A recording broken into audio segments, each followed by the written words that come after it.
بسم اللہ الرحمن الرحیم. ہم امام شافعی رحمۃ اللہ علیہ کی کتاب الرسالہ کی اسٹڈی کر رہے ہیں کہ جو علم الفقہ کے پوری ریسرچ میتھڈ اس پہ یہ بک ہے. آپ پچھلی پڑھ چکے ہیں. قرآن، سنت، حدیث، اس کے ریسرچ، اجماع، قیاس، اجتہاد تک ہماری ڈسکشن چل رہی تھی.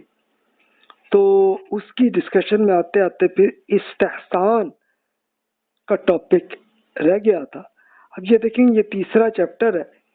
آج ٹارگٹ یہی ہے کہ اسی چیپٹر کو مکمل کر لیں. پھر اگلے لیکچر میں اختلاف رائے اس پہ امام شافعی نے جو ارشاد فرمایا تو اس کو ہم دیکھیں گے. اب استحسان کیا ہے؟ تو اب اسٹوڈنٹ نے پھر امام شافعی سے پوچھا جی مجھے اس سے اتفاق ہے تو اجتہاد تو صرف کسی مخصوص معاملے میں ہی ہوگا. یہ معاملہ کوئی مخصوص نوعیت کا معاملہ ہی ہو سکتا ہے جس کا تعین دلائل یا کسی اور پورے ایویڈنس کے ساتھ ہی آپ فیصلہ کر سکتے ہیں. اس سے بھی واضح ہے کہ استحسان کسی شخص کے لیے اس وقت کرنا جائز نہیں ہے جب تک کتاب اور سنت میں اللہ تعالیٰ کا حکم موجود ہو، اور اس کے خلاف کوئی چیز استحسان بالکل جائز نہیں. استحسان کے ذریعے ایک مجتہد ان معلومات کے معنی تک پہنچنے کی کوشش کرتا ہے.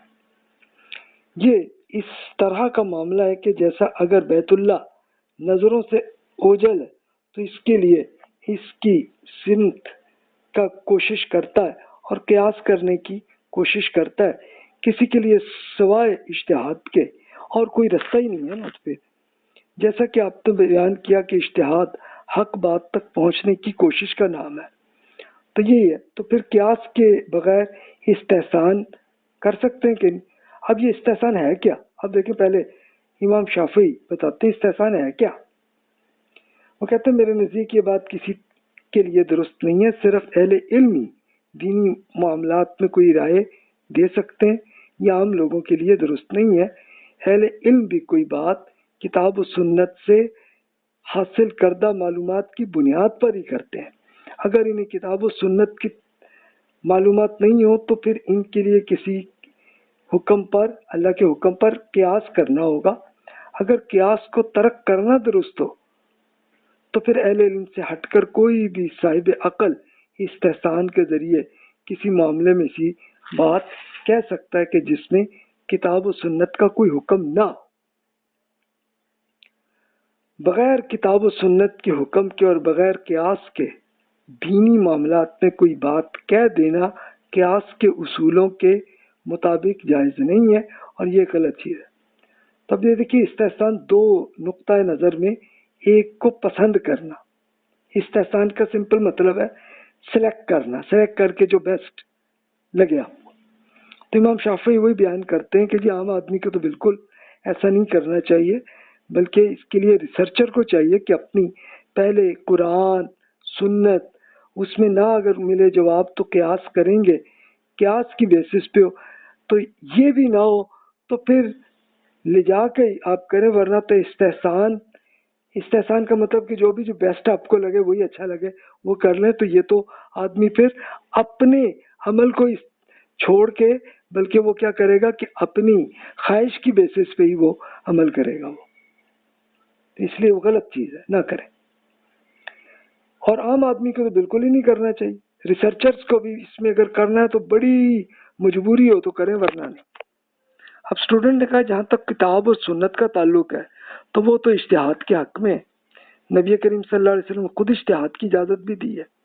اجتہاد کسی نامعلوم حکم کو معلوم کرنے کا نام ہے، اور نامعلوم حکم کو صرف دلائل کے ذریعے آپ کر سکتے ہیں، کچھ ایویڈنس سے. تو یہ دلائل قیاس ہی کے ذریعے قائم کیے جا سکتے ہیں.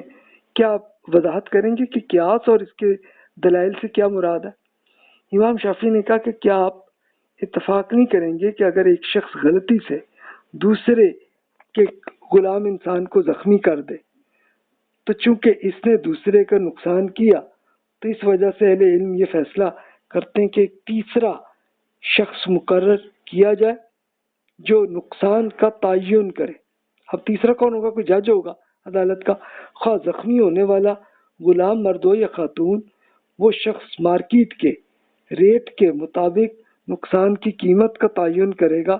جس شخص کو مقرر کیا جائے گا وہ وہی ہوگا کہ جو مارکیٹ کے معاملات سے باخبر ہو. اب یہی ہے نا کہ جیسے ایک ایکسیڈنٹ ہوا تو اس ایکسیڈنٹ پہ پینلٹی دینی ہے آپ نے، اگلے کو ہاسپٹل میں جانا پڑا اور اس کے لیے، تو اب آپ نے یہ کیسے کتنی اماؤنٹ ہوگی، تو اس کے لیے پھر وہ جج فیصلہ کرے گا کہ ہاں جناب اس کے لیے اتنی اماؤنٹ آپ زخمی کو اتنی اماؤنٹ آپ دیں. اس کے لیے کسی ایسے اچھے کردار والے صاحب علم سے جو مارکیٹ کے معاملات کو جانتا ہی نہ ہو، تو پھر وہ بات نہیں پوچھی جائے گی کہ جناب اس کی قیمت کیا ہے یا کتنی اماؤنٹ ہے.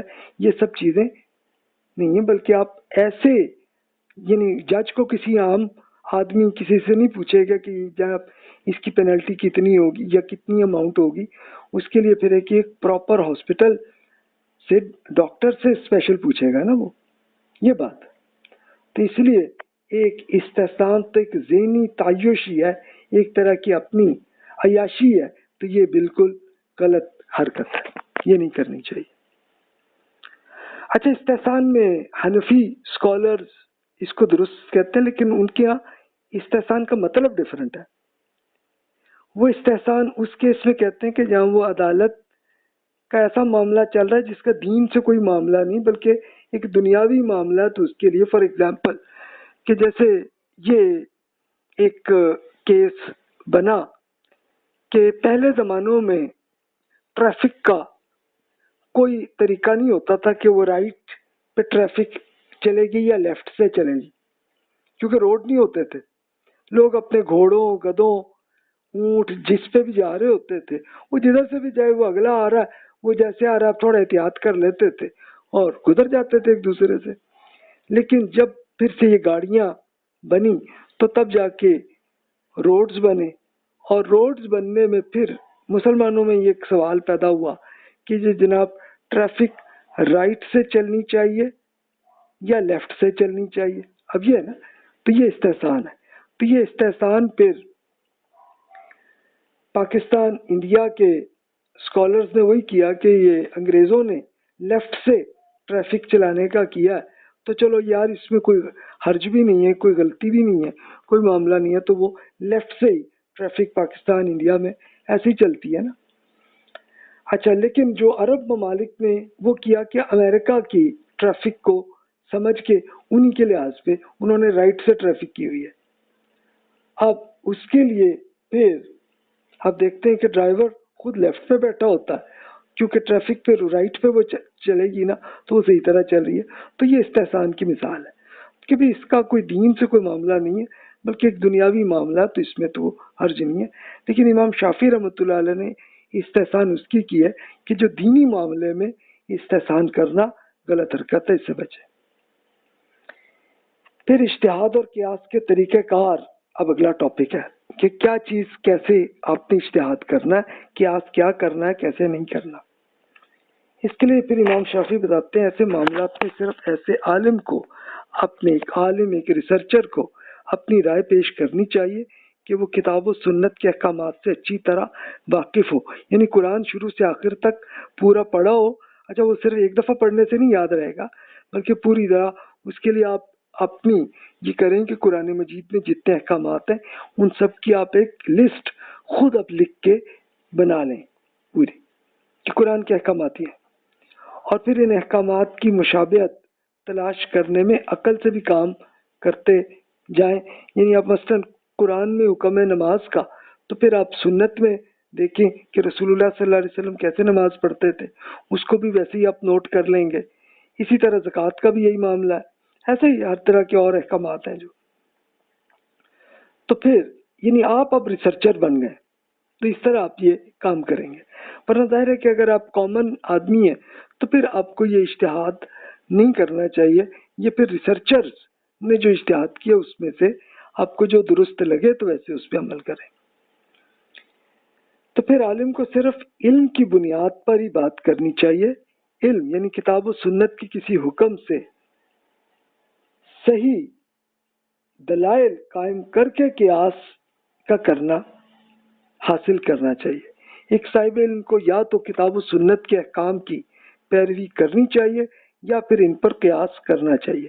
یہ ایسا ہی معاملہ تھا کہ بیت اللہ کو آنکھوں سے دیکھ کر اس کی طرف سے آپ رخ کرتے ہیں یا پھر دور سے آپ ہوں تو پھر آپ ایک سمت کا تعین کرنے کی بس کوشش کرتے ہیں نا، اور کچھ نہیں۔ تو سیم یہ اجتہاد میں بھی یہی معاملہ۔ اچھا، وہ ٹریفک کی جیسے مثال تھی، تو اس کے لیے کچھ حضرات نے یہ اس پہ کیا کہ نہیں جناب، ہمیں سنت میں یہ دیا گیا کہ کھانا اپنے دائیں ہاتھ سے کھانا چاہیے، تو وہ اسی بیسس پہ پھر وہ قیاس انہوں نے کیا، وہ کہتے ہیں کہ نہیں جی ٹریفک رائٹ سے چلنی چاہیے۔ تو ٹھیک ہے، یہ ان کا اجتہاد ہے، اور چلیں اگر یہ سعودی عرب امارات ان سب میں وہ قیاس کرتے ہوئے اس طرح رائٹ سے ٹریفک چل رہی تو چلے، ٹھیک ہے۔ لیکن آپ نے اس کے لیے کیا کہ نہیں جی وہ اس کا کھانے سے کوئی تعلق نہیں ہے آپ کی ٹریفک سے، تو اس لیے اس میں نہیں ہے، تو لیفٹ میں بھی درست ہے، رائٹ میں بھی درست ہے، اور حکومت جو بھی طریقہ اختیار کر لے وہی ٹھیک ہے۔ تو ٹھیک ہے، تو پھر اب دیکھیں پاکستان انڈیا میں لیفٹ سے چل رہی ہے ٹریفک، صحیح ہے۔ تو اس لیے امام شافعی بھی کہتے ہیں کہ آپ اپنے اس کو اچھی طرح لاجیکل سمجھ کے اس کی بیس پہ ہی آپ کریں۔ اس میں اگر دینی علوم کا ایک عالم بغیر کسی قرآن و سنت کے کسی حکم کے یا قیاس کی کوئی بات کہے تو اس کا گناہ اس شخص کے بات سے زیادہ ہوگا کہ جو عالم نہیں ہے، اگر اس غیر عالم کو بھی دینی امور پہ گفتگو کی اجازت دی جا سکے۔ یعنی اب ظاہر ہے کہ ایک آدمی بالکل ان پڑھ قسم کا خود اپنی طرف سے اجتہاد کرے تو پھر تو غلطیاں ہی کرے گا نا، تو وہ نہ کرے۔ رسول اللہ صلی اللہ علیہ وسلم کے زمانے کے بعد اللہ تعالیٰ نے کسی کو اجازت نہیں دی کہ وہ دینی علم کے بارے میں کوئی رائے پیش کرے، سوائے اس کے کہ وہ علم کی بنیاد پر ہو، اور علم کی بنیاد کتاب، سنت، اجماع اور اس کے لیے پھر قیاس۔ یہ 4 آپشنز ہیں۔ یعنی یہ نہیں کہ اچھا کوئی دنیاوی معاملہ ہے تو پھر کوئی ایشو نہیں، آپ اپنا گھر کی کنسٹرکشن کر رہے ہیں تو پھر کنسٹرکشن آپ ظاہر ہے آپ کو کنسٹرکشن کا خود نہیں پتا طریقہ، تو پھر آپ کسی بھی ڈیولپر سے پوچھیں گے، آپ کو وہ پسند نہیں آیا آپ دوسرے ڈیولپر کا پوچھیں، کر کے تو ویسے کر لیں، اس میں تو کوئی گناہ ہے ہی نہیں نا، جیسے مرضی آپ کر لیں، کہ کوئی دین کا حکم ہی نہیں ہے نا وہاں تو۔ لیکن جہاں دین کا حکم ہے تو پھر خود نہیں ایسے کریں، پھر تو جو ریسرچرز نے جو کام کیا اسی کی بیس پہ ہی آپ فیصلہ کریں۔ اس شخص کے سوا کسی اور کو قیاس نہیں کرنا چاہیے کہ قیاس کی بنیادوں سے پوری طرح واقف بھی ہو۔ قیاس کی بنیاد کتاب اللہ کے احکامات ہیں، اس کے فرائض ہیں، اس میں سکھائے گئے آداب ہیں، اس کے ناسخ و منسوخ احکامات ہیں، اس کے عمومی اور خصوصی احکامات ہیں۔ ان سب کے آپ خود لسٹ قرآن میں آپ لکھ لیں، اسی طرح سنت میں لکھ لیں، تو پھر آپ کے پاس ایک پوری صحیح طرح سے ایک ڈائری بن جائے گی۔ اچھا بہت لمبی نہیں بنے گی، زیادہ سے زیادہ آپ کہیں کہ کچھ آپ کا کوئی 30-40 پیجز پہ ہی ہو جائے گا، آپ کا ایک لسٹ جو ہے اتنی بن جائے گی۔ تو پھر آپ اس کے ساتھ وہ چلیں، اور قیاس پھر آپ اسی کی بیسس پہ ہی کریں۔ آپ ریسرچر بن رہے ہیں تو، نہیں بن رہے تو پھر نہ کریں۔ لیکن یہ انفارچونیٹلی میں نے دیکھا ہے کہ ایون اسکالرس میں یہ غلطی ہوتی ہے کہ وہ جس کام پر اجتہاد کر رہے ہوتے ہیں اس کام کا ان کو پتہ نہیں ہوتا۔ ہاں ٹھیک ہے، قرآن اور سنت کا پتہ ہوتا ہے لیکن اس کام کا پتہ نہیں ہوتا اور اس پہ اجتہاد کر لیتے ہیں، تو یہی غلطی ہوتی ہے۔ اس کے لیے وہی اب ایگزامپل میں آپ سے شیئر کروں گا کہ جیسے ایک اب یہ انٹرنیٹ کا زمانہ آیا تو انٹرنیٹ میں کیا چیز جائز ہے اور کون سی حرام ہے۔ اچھا کوئی چیزیں تو بڑی کلیئر ہے کہ اب جیسے مثلاً انٹرنیٹ کے ذریعے فراڈ کرنا سب اسکالر کہیں گے حرام ہے۔ انٹرنیٹ کے ذریعے اگر آپ کوئی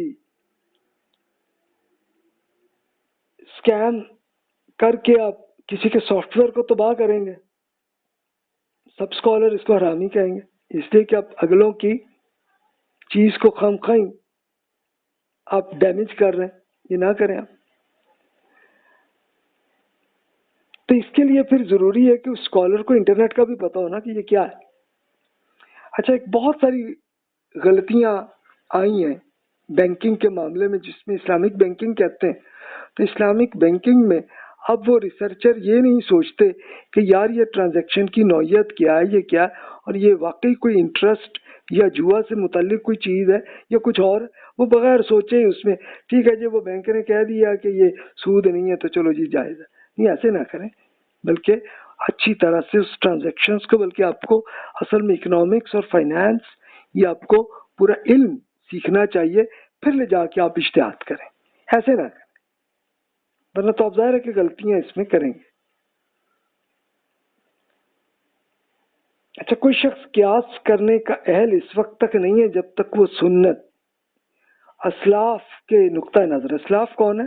صحابہ کرام، تابعین کے جو اسکالر تھے، وہ ان کے پوائنٹ آف ویو، لوگوں کے اجماع کہ جس میں پوری حکومت میں اتحاد ہوا ہوا ہے، ان کے اختلاف اور عربی زبان سے پوری طرح واقف نہ ہو، تو پھر آپ قیاس پھر نہ کریں، پھر تو آپ میں ابھی وہ پوری صلاحیتیں نہیں آئیں۔ قیاس کرنے کے لیے صحیح العقل بھی ہونا چاہیے کہ لاجیکل صحیح طرح سے سوچنے والے ہوں، جذباتی بندے نہ ہوں، کیونکہ جذباتی بندے الٹے کچھ نہ کچھ کر لیتے ہیں فتوے، جو ثبوت کے بغیر جلد بازی میں جو فتوے کرتے ہیں تو یہ غلطی ہے ان کی۔ وہ اپنے سے مختلف آراء کے سننے سے دور بھاگنے والا نہ ہو، یعنی وہ اگلوں کی، دوسرے اسکالرس کا علم، ان کی ریسرچ اس کو بھی پڑھیں، پھر لے جا کے آپ فیصلہ کریں، کیونکہ ادروائز کیا ہوتا ہے کہ آپ میں پھر وہی تعصب پیدا ہو جاتا ہے، وہ نہ کریں۔ پھر امام شافعی کہتے ہیں کہ مختلف آراء سننے سے انسان اپنی رائے میں غلطی بھی سامنے آ جاتی ہے، اور اگر اس کی رائے صحیح ہو، درست ہو، تو پھر اس کے لیے انسان کی اپنی رائے میں پختگی بھی پیدا ہوتی ہے۔ تو علم کا یہ طریقہ ہے، اس معاملے میں انسان کو آخری درجے کی کوشش کرنی چاہیے اور اپنے ذہن میں انصاف سے کام لیتے ہوئے تعصب سے دور رہنا چاہیے۔ اسے معلوم ہونا چاہیے کہ وہ اپنا نقطہ نظر کس بنیاد پر قائم کر رہے ہیں اور دوسری رائے کو وہ کس بنیاد پر چھوڑ رہے ہیں آپ۔ اور اس میں یہ اسپیشلی انفارچونیٹلی لوگ یہ کرتے ہیں کہ وہ اپنے فرقے کے صرف اسکالرس انہی کو پڑھ لیتے ہیں، دوسروں کو نہیں پڑھتے، نہیں، یہ غلط حرکت ہے، یہ تعصب ہے۔ سب اسکالرس کو پڑھیں، جو دوسرے اسکول آف تھاٹ کے ہیں ان کو بھی پڑھیں، ان کی دلیل کو بھی پڑھیں، اور پھر لے جا کے فیصلہ آپ تب کریں۔ اجتہاد کا اصل یہ صحیح طریقہ ہے۔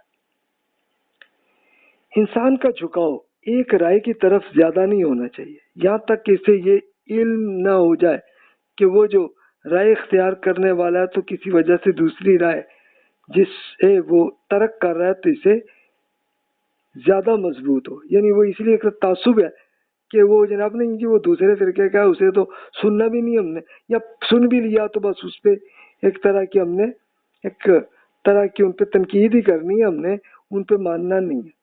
تو یہ رویہ غلط ہے۔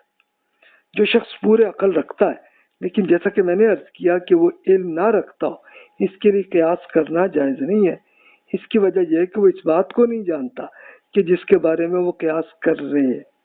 یہ معاملہ اسی طرح ہے کہ ایک صاحب عقل قانونی امور کے ماہر شخص کو بھی اشیاء کی قیمتوں کے بارے میں رائے نہیں دینی چاہیے اگر وہ مارکیٹ کی قیمتوں سے بے خبر ہو۔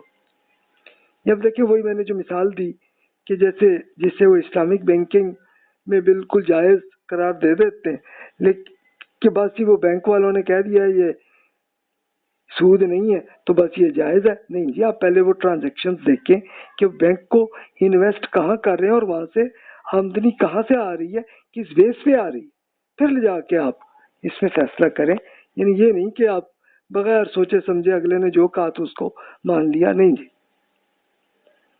امام شافعی کہتے ہیں کہ جیسا کہ میں نے عرض کیا کہ اگر وہ کسی بات کو سمجھے بغیر محض یادداشت کے سہارے محفوظ کر رہے ہیں تو اسے بھی قیاس نہیں کرنا چاہیے، کیونکہ وہ معنی سے واقف نہیں ہے۔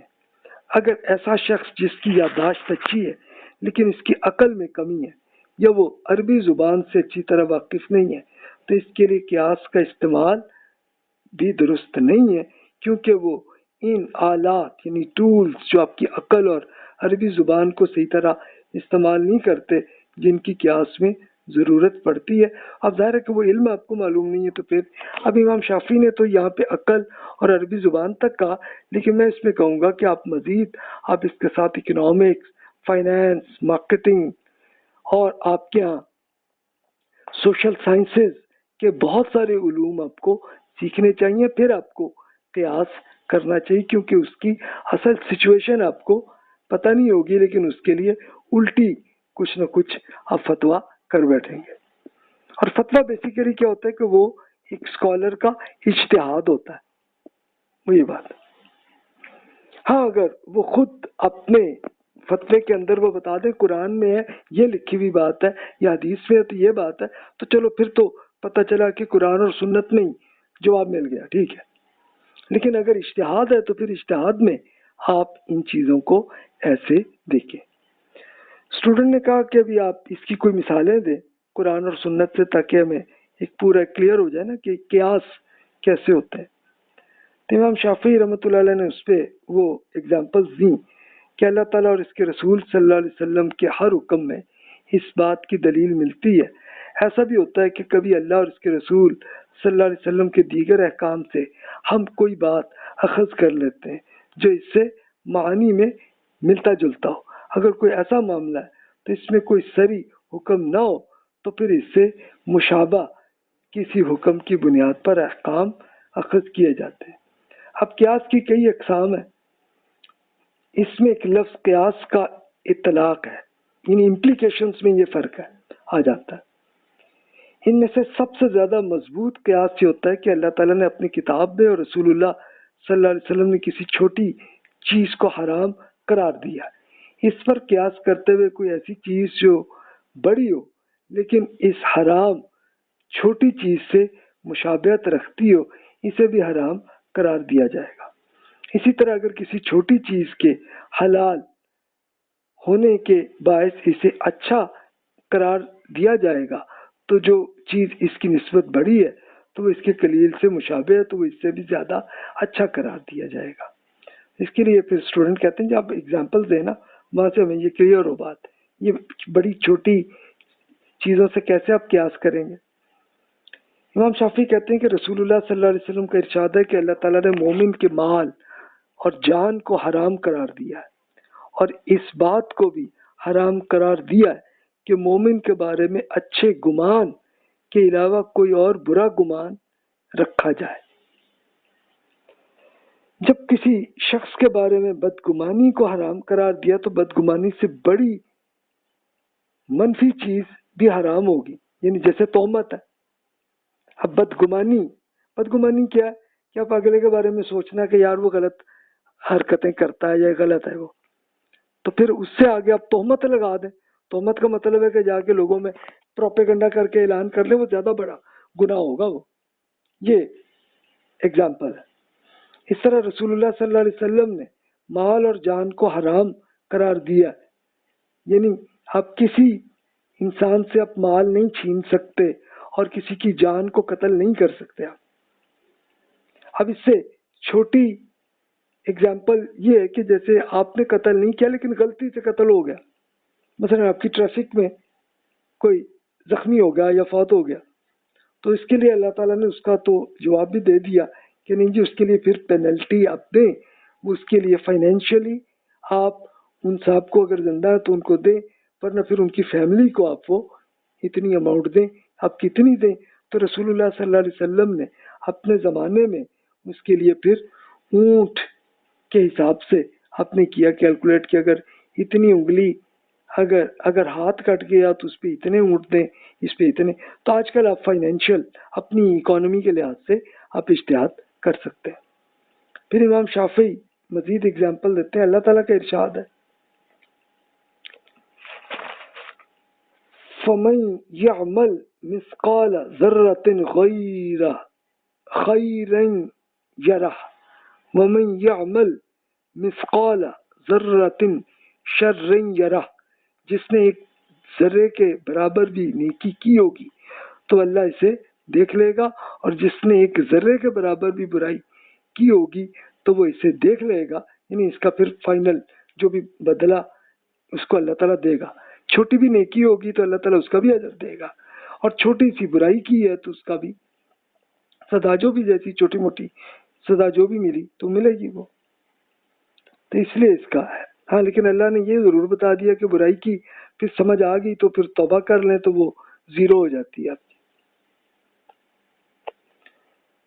تو یہ امام شافعی اسی بیسس پہ وہ کہتے ہیں کہ اسی لیے ہمارے لیے یہ جائز ہے قرار دیا ہے کہ دوران جنگ ہم لڑنے والے کفار جن سے ہمارا معاہدہ نہ ہو انہیں قتل کریں اور ان کا مال لے لیں۔ اس بات کے زیادہ اجازت ہونی چاہیے کہ ہم انہیں قتل کرنے سے کم نقصان پہنچائیں، یعنی زخمی کر کے چھوڑ دیں، اور یا پھر پورے مال کی بجائے تھوڑا سا مال کو اسلحہ ہی لے لیں ان سے، بس اتنا ہی کر سکتے ہیں، لیکن یہ بھی جنگ میں، نارمل حالات میں نہیں۔ بعض اہل علم کا نقطہ نظر یہ ہے کہ ان احکامات کے لیے قیاس کا لفظ بولنے کو درست نہیں کہتے، وہ کہتے کہ نہیں جی یہ تو اللہ تعالیٰ کا حکم ہے، حلال و حرام کا امپلیکیشن کا ہے یہ معاملہ۔ تو یہ سب بیان ہی وہی حکم ہے کہ جیسے اس میں قیاس ہے۔ تو یہ مثالیں جو میں نے عرض کی ہیں اس میں، تو جو چیز کسی حلال سے مشابہ ہے تو وہ حلال ہے، اور جو حرام سے ملتی جلتی ہے تو وہ حرام ہے۔ اب حرام کی میں نے وہی اگزامپل آپ سے شیئر کی نا، اللہ تعالیٰ نے شراب کو حرام قرار دیا قرآن پاک میں، تو اب وہیں سے مشابہ ہر وہ چیز جس میں نشہ ہو تو وہ سبھی حرام ہوگی۔ اب اس کے لیے جو بھی آپ لسٹ جو مرضی بنا لیں، جو مرضی سوچ لیں کہ جو نشہ جس میں ہوتا ہے، آپ اگر اس کے لیے کیمیکل ریسرچرز ہیں، کیمیکل انجینئر ہیں، تو آپ زیادہ اچھا بتا سکتے ہیں کہ کون سی چیز میں نشہ ہوتا ہے، کس میں نہیں ہوتا، یا ہوتا ہے تو کتنا ہوتا ہے، اس کو آپ خود کیلکولیٹ کر سکتے ہیں۔ اسٹوڈنٹ نے کہا کہ جی اور کوئی مثالیں دیں تاکہ اور میں بھی ایکسپلین کروں، تو امام شافعی نے بڑی اچھی مثالیں قرآن مجید سے کی ہیں۔ اللہ تعالیٰ کا ارشاد ہے والوالدات یرضعن اولادہن حولین کاملین لمن اراد ان یتم الرضاعہ وعلی المولود له رزقهن وکسوتهن بالمعروف۔ جو یہ ارادہ کرے کہ بچے کو پوری مدت تک دودھ پلایا جائے گا تو مائیں اپنے بچے کو پورے 2 سال تک دودھ پلائیں۔ اس صورت میں باپ کو ایک اچھے طریقے کے مطابق انہیں روٹی اور کپڑا دینا ہوگا۔ اچھا یہ آیت وہاں اس موقع کی ہے کہ جب طلاق ہوئی ہو۔ اب طلاق ہوئی لیکن بچہ چھوٹا سا ہے، ماں کے پاس ہے، تو اس وقت پھر اب طلاق کے بعد بھی جو پہلے میاں بیوی تھے تو اب وہ آپس میں ایگری کرتے ہیں کہ خاتون کہتی کہ میں دودھ پلاؤں گی، اور اللہ تعالیٰ نے پھر یہ کہا کہ ٹھیک ہے پھر اس کے لیے جو بیسٹ وہی طریقہ کہ 2 سال تک دودھ پلائیں گی، ذمہ داری یہ ہے خاتون پہ، اور پھر اب جو بچے کا باپ ہے وہ پھر روٹی اور کپڑا بھی دے گا خاتون کو، اور کتنا دے گا یہ دستور کے مطابق، ظاہر ہے کہ ہر اکانومی کے لحاظ سے، اس ملک کے لحاظ سے، اس شہر کے لحاظ سے جتنی اماؤنٹ بنتی ہے تو اتنی وہ دیں گے۔ اب ظاہر ہے روٹی اور کپڑے کا اماؤنٹ ہر اکانومی میں، ہر ملک میں ڈفرینٹ ہوگی نا۔ پھر امام شافعی نے مزید وہیں اسی آیت میں یہ مثال دی وَإِذْ أَرَدْتُمْ أَن تَسْتَرْضِعُوا أَوْلَادَكُمْ فَلَا جُنَاحَ عَلَيْكُمْ إِذَا سَلَّمْتُمْ مَا آتَيْتُمْ بِالْمَعْرُوفِ۔ اگر تمہارا ارادہ اپنی اولاد کو ماں کے علاوہ کسی اور خاتون سے دودھ پلانے کا ہو تو اس میں کوئی حرج نہیں ہے، بشرطے کہ آپ اس کا بھی معاوضہ ادا کریں، اسے دستور کے مطابق یعنی اپنے ملک کے قانون کے مطابق ادا کریں۔ اب ظاہر ہے کہ طلاق کے بعد اب وہ خاتون نہیں اس میں ایگری ہوئی، وہ کہتی کہ نہیں میں نہیں اب دودھ پلاؤں گی، تو ٹھیک ہے پھر وہ کسی اور خاتون سے دودھ پلا سکتے ہیں، اور اس کے لیے پھر اس کو بھی جتنا معاوضہ ہے وہ بھی ادا کرے آپ۔ اب رسول اللہ صلی اللہ علیہ وسلم نے ہند بنت عتبہ رضی اللہ عنہ کو اپنے خاوند ابو سفیان رضی اللہ عنہ کے مال سے اپنی رقم بغیر اجازت کی لینے کی اجازت دی، تو جو دستور کے مطابق انہیں اور ان کی اولاد کے لیے کافی ہو۔ یہ ایک دلچسپ کیس تھا کہ ابو سفیان اور ہند رضی اللہ عنہما یہ دونوں جب ایمان نہیں لائے تھے تو اس وقت تو جنگیں بھی کی رسول اللہ صلی اللہ علیہ وسلم سے، اور ہند رضی اللہ تعالیٰ عنہ میں تو یہ معاملہ تھا کہ جنگ بدر میں ان کے اپنے والد اور بھائی قتل ہوئے تھے، تو ان کو بڑا غصہ اور دکھ تھا، اور وہ غصہ کس پہ تھا؟ وہ رسول اللہ صلی اللہ علیہ وسلم کے چچا حمزہ رضی اللہ عنہ پہ ان کو بڑا غصہ تھا، اور کہا تھا کہ میں ان کا کروں بدلہ، اور بدلہ پھر ہند ابھی ایمان نہیں لائیں تھیں، تو انہوں نے اپنے غلام کو کہا تھا کہ اگر تم حمزہ کو تم قتل کر لو جنگ میں تو پھر تمہیں آزاد بھی کر دوں گی اور تمہیں اتنی رقم دوں گی، اور پھر اگلے نے کر بھی لیا، حمزہ رضی اللہ عنہ شہید ہوئے۔ تو ہند اس وقت تو ایمان نہیں لائی تھی، لیکن جب رسول اللہ صلی اللہ علیہ وسلم نے مکہ فتح کیا تو اس وقت یہ بھی ایمان لائیں، تو اس وقت پھر وہ حقیقت میں رسول اللہ صلی اللہ علیہ وسلم کی ساس بنی ہو، اس لیے کہ انہی کی بیٹی ام حبیبہ رضی اللہ تعالیٰ عنہ سے رسول اللہ صلی اللہ علیہ وسلم کی شادی ہو چکی ہوئی تھی۔ تو اب وہ ساس کے طور پہ اب وہ سمجھنے بھی لگیں دین کو، تو وہ پھر آئیں آ کے کہا رسول اللہ صلی اللہ علیہ وسلم سے، کہا کہ بھی یہ دیکھیں ابو سفیان جو ہے نا وہ کنجوس بندے ہیں، تو وہ گھر کے وہ خرچے جو ہے نا وہ پورے نہیں بنتے، تو میں ان کی وہ جیب سے لے سکتی ہوں پیسے۔ اس کو رسول اللہ صلی اللہ علیہ وسلم فرمایا اپنے دستور کے لحاظ سے آپ اپنے گھر اپنی اولاد کے لیے آپ لے سکتی ہیں، ٹھیک ہے بالکل۔ تو وہ بڑی دلچسپ قسم کا وہ ڈسکشن ہے، وہ کہ اب ظاہر ہے کہ وہ بھی رسول اللہ صلی اللہ علیہ وسلم کی ساس تھیں، تو وہ بڑی انہوں نے دلچسپ قسم کے کوشچن ہے، وہ حدیث میں آپ کو ملیں گی، آپ پڑھیے گا اس میں۔ اب ابو سفیان رضی اللہ عنہ ذرا وہ فائنینشلی بڑے احتیاط کرتے ہوں گے نا ایکسپینسز میں، تو اس لیے ان کی بیگم نے اسپیشل یہ کیا کہ ٹھیک ہے بھی، اب ظاہر ہے کہ ذمہ داری تو خاوند کو ہے نا کہ اپنے گھر کے خرچے کے کرنے کے لیے۔ تو اللہ تعالیٰ کی کتاب اور نبی کریم صلی اللہ علیہ وسلم کی سنت سے ہی معلوم ہوتا ہے کہ اولاد کو دودھ پلوانے اور بچپن کے اخراجات کی ذمہ داری باپ پہ ہے، چونکہ باپ پر اپنی اولاد کی کفالت کی ذمہ داری ہے، تو اس لیے اس وقت تک کرنا ضروری ہے کہ اولاد اس قابل نہ ہو جائے کہ وہ اپنی کفالت خود کر سکے، یعنی تب تک کا جو فائنینشیل، اب دیکھیں کہ یہ دودھ میں تو بچے کو 2 سال تک کافی ہوتا ہے، تو تب تک کا اللہ تعالیٰ نے دیا حکم۔ یہ اظہار ہے کہ یہ طلاق کے کیس میں ایسا ہوتا ہے۔ اچھا لیکن ابھی بچہ اس کے بعد بھی تو ابھی 20 سال کی عمر تک اس کو ضرورت پڑتی ہے، اب ظاہر ہے کہ آپ کو کھانا بھی چاہیے بچے کو، اس کو اپنی ایجوکیشن کا بھی چاہیے ایکسپینسز، اس کو کچھ تھوڑے سی انجوائمنٹ کا بھی چاہیے، تو یہ سب ذمہ داری والد پہ ہی پڑتی، یعنی یہ طلاق کے بعد بھی یہ چلتی ہے۔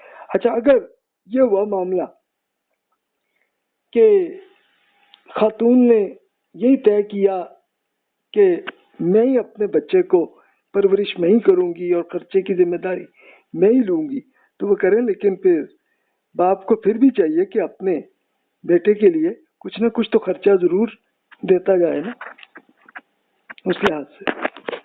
ظاہر ہے کہ یہ طلاق کے کیس میں ہر ملک میں اکانومی کے لحاظ سے یہ ہوتا ہے اس کے لیے معاملہ، اور اللہ تعالیٰ نے قرآن پاک میں اس کی بھی اجازت دی کہ ہر آدمی کو اپنی فائنینشیل پوزیشن کے لحاظ سے ہی پھر اس میں وہ طے کرے گا۔ تو امام شافعی رحمۃ اللہ علیہ نے اس کے لیے پھر یہ کیا کہ دیکھیے کہ اس سے پھر مزید یہ بھی ذمہ داری آتی ہے والد پہ کہ رشتے کے لیے وہ کوئی کمی نہ کرے، یعنی جتنا بھی اس کی انکم جتنی بھی آتی ہے اس لحاظ سے اتنی، ایون طلاق کے بعد بھی وہ اپنے اولاد کو وہ کرتے جائیں خرچے۔ اچھا، یہی معاملہ دادا اور اس سے اوپر کے رشتے ہوں، یعنی پردادا اور اس کے پوتے، اس کے پڑپوتے، ان سب پہ بھی یہ ویلڈ یہی آئے گا نا، یہ قانون، یہ قیاس پہ آئے گا۔ یعنی اگر مثال کے طور پر آپ کے دادا جی زندہ ہیں اور آپ کے گھر پہ ہیں تو ان کی خدمت کریں نا پھر فائنینشلی۔ آپ کے پردادا زندہ ہیں اور آپ کے گھر پہ ہیں تو آپ ان کی کریں خدمت۔ اچھا، اب اس میں اب دیکھیں ہمارے یہاں ایک بڑی غلط حرکت ہوتی ہے، وہ جی یہ دادا ہے تو اب ظاہر میں ابا جی اس کے میں تو چلو کرتا ہوں، دوسرا بھی دے اور دوسرا نہیں دے رہا میں بھی نہیں دوں گا، یہ نہ کریں حرکت۔ یعنی ہر سارے پوتے کو جتنی اماؤنٹ اس کے بس میں ہو وہ کریں، اپنے دادا جی کی دادی کی خدمت کریں ان کی، اس طرح نانا نانی کا بھی کریں۔ اور اس طرح دادا جی جو ہے وہ فائنینشلی بڑے سٹیبل ہیں تو پھر ٹھیک ہے ان کو نہ دے، لیکن پھر وہ اب اپنے پڑپوتے ان کے اگر پیدا ہوئے تو ان کی فائنینشلی پھر وہ دیں۔ اب دوسری مثال امام شافعی ایک اور مثال دیتے ہیں کہ ایک شخص نے دوسرے شخص کو ایک غلام بھیجا، اس کی صلاحیتوں میں کوئی خرابی ہے اور اسے دھوکے سے چھپایا، تو اس خرابی کا وقت ظاہر ہوا تو جب اس غلام کو اس پہ استعمال کیا تو رسول اللہ صلی اللہ علیہ وسلم نے اس مقدمے میں یہ فیصلہ کیا تھا کہ اسے واپس پھر مالک کو دیں اور اس کو اس کی جو پیمنٹ لی ہے، جو رقم لی ہوئی ہے اس کو واپس دیں وہ بندے۔ اچھا، غلامی اس زمانے میں تھی اور رسول اللہ صلی اللہ علیہ وسلم نے قرآن پاک میں اللہ تعالیٰ نے یہ بتایا تھا کہ غلامی کو ختم کریں، اور اس کے لیے یہی ہوتا تھا کہ لوگ خرید کر غلام لیتے تھے اور اسے آزاد کرتے تھے۔ لیکن ایسے بھی کیس ہوئے نا کہ ایک آدمی نے غلام صرف اس لیے لیا کہ اس کی سروسز وہ کرے گا کام جو ہے، لیکن وہ کام ہی نہیں اس کو آتا تھا، تو اس کیس میں رسول اللہ صلی اللہ علیہ وسلم نے فرمایا کہ نہیں جی، پھر وہ واپس پہلے آقا کے جائیں، پھر وہ پہلے آقا ہی ان کو آزاد کریں اور جن سے رقم لی ہے تو ان کو واپس دیں پوری۔ تو سیم آپ دیکھیں اسی اور چیز پہ بھی آپ قیاس کر سکتے ہیں کہ آپ مارکیٹ سے کوئی چیز خرید کے آئے، اب آ کے چیک کیا تو دیکھا کوالٹی اچھی نہیں ہے، کوئی مسئلہ ہے، تو پھر ٹھیک ہے، یہ سیم اسی بیس پہ ہی ہوگا کہ آپ اس دکاندار کو واپس کریں گے، وہ آپ کو آپ کی رقم واپس دے گا۔ بیسٹ پریکٹس یہی ہے پوری دنیا میں۔ تو اس پہ امام شافعی اور مثال دیتے ہیں کہ مثلاً کھجور کے پھل، مویشی کے دودھ، اون اور بچوں، ان سب کے کیس میں بھی ایسا ہی ہوگا یہ اس معاملے میں کہ بھی اس میں آپ نے یعنی یہ ہوتا تھا کہ لوگ پرچیز کر لیتے تھے کھجور کے پھل، لیکن ابھی کھجور پیدا نہیں ہوئی کہ بھائی میاں تم اس سال میں جتنی کھجور بنے گی یہ اتنی، اور اس کے لیے اماؤنٹ وہ پہلے ایڈوانس میں دے دیتے تھے۔ تو اس طرح کے کیس ہوتے تھے۔ مویشی کے لیے بھی ہوا کہ ابھی جناب وہ بچہ پیدا نہیں ہوا، لیکن اس سے پہلے ہی ابھی یہ پتہ چلا ہے کہ جناب مثلا گائے میں ابھی حمل ہوا ہے تو وہ لوگ اسی میں پرچیز کر لیتے تھے۔ تو اس طرح کے کیسز میں پھر ہوتا تھا کہ وہ بعد میں وہ جو بچہ پیدا ہوا یا اس طرح کھجور میں سے اس پھل سے اسی درخت سے کھجور کی کوالٹی اچھی نہیں آئی، لیکن اس طرح کے کیس کے پھر مقدمے آتے تھے۔ تو امام شافعی کو اس لیے ضرورت آتی تھی کہ جناب پھر اس کی اماؤنٹ کے لحاظ سے ایسے اس کو ایڈجسٹ کریں اور اس کے لحاظ سے پھر وہ لیں اس میں معاملہ۔ اور سیم ایسا دودھ کا اگر آپ نے کوئی ایک مہینے کا ایگریمنٹ کیا ہوا ہے اور اس کی پھر دودھ اتنا آیا نہیں تو پھر اس کی آپ ایڈوانس دے بیٹھے تو وہ اگلا پھر دے اس میں پیسے واپس، تاکہ ہر ایک کے ساتھ کوئی دھوکہ بھی نہ ہو اور کوئی ہر ایک کو صحیح رقم آئے۔ یعنی آج کل کے کیس میں آپ یہ دیکھ رہے ہیں کہ مثال کے طور پر ایک آدمی نے آپ کو گائے بیچ دی، آپ نے خرید لی، لیکن گھر جا کے آپ کو پتہ چلا کہ جناب وہ گائے میں تو دودھ نہیں آتا صحیح، اور دوسرا یہ کہ وہ بیمار ہے، تو پھر ایسے کیس میں یہی ہوگا کہ آپ اسی بندے کو واپس دیں گائے اور اس سے رقم لیں۔ آپ دیکھیں کہ رسول اللہ صلی اللہ علیہ وسلم کی حدیث کی بیس پہ سیم یہ قیاس ہے، قیاس کی ایک ایگزامپل۔ جو امام شافعی نے کی۔ اچھا، اس ڈسکشن میں پھر کچھ اور حضرات سے مکالمہ ہوا، کوئی ڈسکشن ہوئی تو امام شافعی کی کچھ اور اسکالر سے ڈسکشن اسی موضوع پہ چلی، تو امام شافعی نے کہا کہ بھی اگر آپ اس بات سے متفق نہیں ہیں اس پہ، اسی حدیث کی بیس پہ جو میں نے کی ہے، کہ ان معاملات میں یہ بات مشترک نہیں ہے کہ یہ سب کچھ خریدنے والے کی ملکیت میں آنے کے بعد وقوع پذیر ہوئی ہے، لیکن انہیں تجارت میں بیچنے والے کے دھوکے کے باعث شامل نہیں کیا گیا۔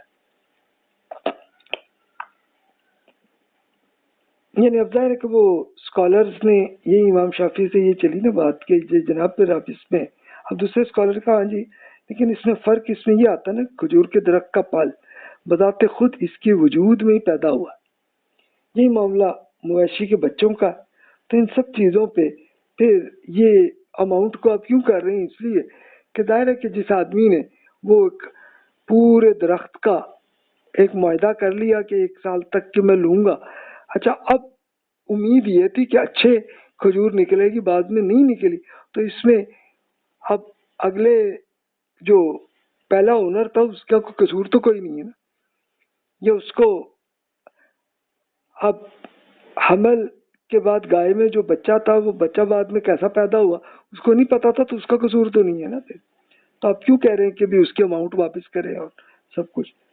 تو پھر امام شافعی کہتے ہیں کہ جناب اگر کوئی شخص آپ کے دلیل پر اعتراض کرنے پہ یہ کہے کہ نبی کریم صلی اللہ علیہ وسلم نے یہ فرمایا تھا کہ بھی وہ غلام کو واپس کریں اور اس کی اماؤنٹ وہ واپس اس کو کر دیں اس معاملات کو، تو اس پہ سیم یہی ویلڈ کھانے پینے، لباس، رہائش، ہر چیز پہ یہ ویلڈ ہوگا، کیونکہ اچھا یہ ساری ٹرانزیکشنز اس زمانے میں کریڈٹ پہ پہلے ایڈوانس میں چلتی ہوتی تھی اس لیے، لیکن آج کل چلو آپ کیش دے رہے ہیں اور آپ کو چیز سامنے پڑی، آپ اس وقت چیک کر لیں تو ٹھیک ہے، پھر تو کوئی ایشو ہی نہیں ہے نا۔ ہاں کچھ ٹیکنیکل چیز آپ لے کے آئے ہیں، اب ظاہر ہے بھی آپ مثلا آپ نے کوئی اوون خرید لیا اور وہ ابھی آپ چیک نہیں کر پائے دکان پہ، اب گھر جا کے جب چیک کیا پتہ چلا وہ خراب ہے، پھر ٹھیک ہے وہ واپس ہوگی وہ، اور اگلا وہ واپس دے گا۔ اب امام شافعی کو یہ سارے کیسز مقدموں کے کیسز میں ہی چلے نا ان کو معاملات، تو اس طرح کی یہ پوری یہ ڈسکشن امام شافعی کی دوسرے اور سے ہوئی۔ چلیں اب یہ کافی لمبی ڈسکشن تھی، ایک اور مثال سے کرتے ہیں جو امام شافعی نے اور ایک تیسری مثال دی کہ رسول اللہ صلی اللہ علیہ وسلم نے سونے کے بدلے سونا، چاندی کے بدلے چاندی، گندم کے بدلے گندم، جو کے بدلے جو کو تبادلہ کرنے سے منع کیا ہے، سوائے اس کے کہ ان کی مقدار برابر ہو اور انہیں موقع پر ہی ہاتھوں ہاتھ تبدیل کر لیا جائے۔ یعنی یہ اصل میں رسول اللہ صلی اللہ علیہ وسلم نے یہ وہ ٹرانزیکشن کو منع کیا جو کریڈٹ پہ، یعنی آج آپ سونا لیں اور مہینے بعد سونا واپس دینا، تو پھر تو بیچ میں کوئی نہ کوئی فراڈ کچھ ہو سکتا ہے نا، یا چلو اور کچھ نہیں تو مقدمہ ہی پیدا ہوگا کہ جس میں عدالت میں جانا پڑے گا۔ سیم چاندی میں بھی گندم میں بھی ایسا ہی ہے، لیکن اسی لیے رسول اللہ صلی اللہ علیہ وسلم نے فرمایا کہ آمنے سامنے موجود ہیں چیزیں تو پھر ٹھیک ہے، پھر آپ کر لیں، لیکن کریڈٹ میں نہ کریں ایسی ٹرانزیکشن۔ اب لوگ جب ان کھانے پینے کی اشیاء کی ناپ کا تبادلے میں لالچ سے کام لیتے تھے تو رسول اللہ صلی اللہ علیہ وسلم نے اسے منع کیا۔ اس سے دو معنی مراد ہوتے ہیں، ایک تو یہ کہ تبادلہ اس طرح کیا جائے کہ ایک چیز تو موقع پر ہی دوسرے کو دی جائے اور دوسری چیز کو بعد میں ادا کی جائے، یہ کریڈٹ سیل ہے۔ دوسری صورت یہ ہے کہ ہاتھوں ہاتھ تبادلے میں یہ سب چل رہی ہو اس میں معاملہ، یہ کیش ٹرانزیکشن ہے۔ تو جو معنی بھی مراد لیا جائے تو یہ حرام ہوگی، تو اس پر قیاس کیا جائے گا۔ یعنی اصل یہ اب میں نے یہ عرض کیا کہ اصل میں یہ کیش پہ کوئی مسئلہ نہیں تھا، اس لیے وہاں پہ منع کیا تھا، لیکن رسول اللہ صلی اللہ علیہ وسلم نے کریڈٹ میں اس میں منع فرمایا تھا، کیونکہ وہاں پہ پھر اختلاف اور یہ چلے گا تو اصل وہ حرام ہو جائے گی۔ یعنی سونا آپ اگر کوئی 10 تولے سونا